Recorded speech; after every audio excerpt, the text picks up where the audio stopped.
Tinkle Tales. நிழல் தருபவர்கள். ஒரு காலத்தில் மலைகளின் நடுவே அமைந்திருக்கும் ஒரு விசித்திரமான நகரத்தில் கோடை காலம் அதன் வெப்பத்துடன் வந்தது.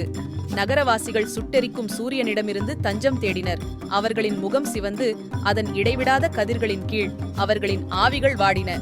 அவர்களில் மாயா என்ற இளம்பெண் தன் கனிவான இதயத்திற்கும் எல்லையற்ற படைப்பாற்றலுக்கும் பெயர் பெற்றவர்.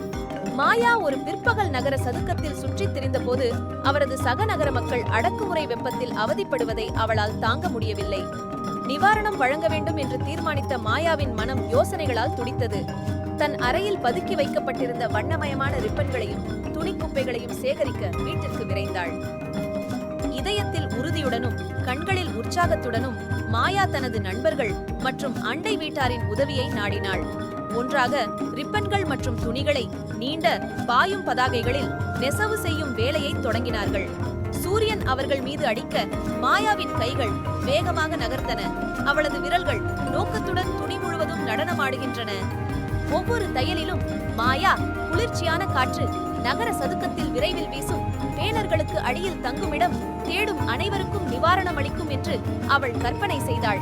அவளுடைய புத்தி கூர்மை மற்றும் அர்ப்பணிப்பை கண்டு அவளுடைய நண்பர்கள் வியந்தனர். அவளுடைய உன்னதமான காரியத்திற்கு தங்கள் ஆதரவை கொடுக்க ஆர்வமாக இருந்தனர். மணி நேரங்கள் கடந்துவிட்டன. சூரியன் வானத்தில் தாழ்ந்து நகரத்தின் சதுக்கத்தில் நீண்ட நிழல்களை போட்டது. இறுதியாக பேனர்கள் தயாராகின.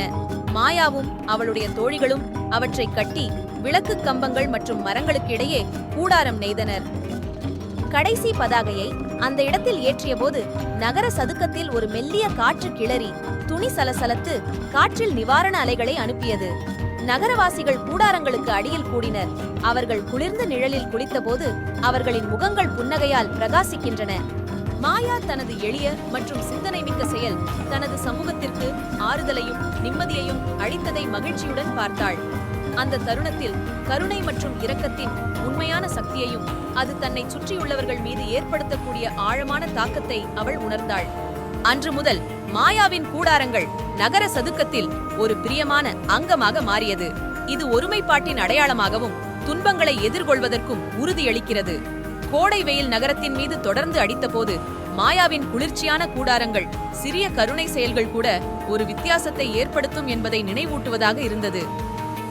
அதனால் கோடை வெயிலின் நடுவே மாயாவின் கருணையும் புத்திசாலித்தனமும் அவளது பாதையை கடந்த அனைவருக்கும் நம்பிக்கையையும் மகிழ்ச்சியையும் புத்துணர்ச்சியூட்டும் தென்றலை கொண்டு வந்தது. குழந்தைகளே, மாயாவின் கதை கருணையின் எந்தச் செயலும் மிகச் சிறியது இல்லை என்றும் ஒன்றிணைந்து செயல்படுவதன் மூலம் அனைவருக்கும் பிரகாசமான அதிக இரக்கமுள்ள உலகத்தை உருவாக்க முடியும் என்றும் நமக்கு கற்பிக்கிறது. Tinkle Tales. Like, subscribe, and share to your loved kids.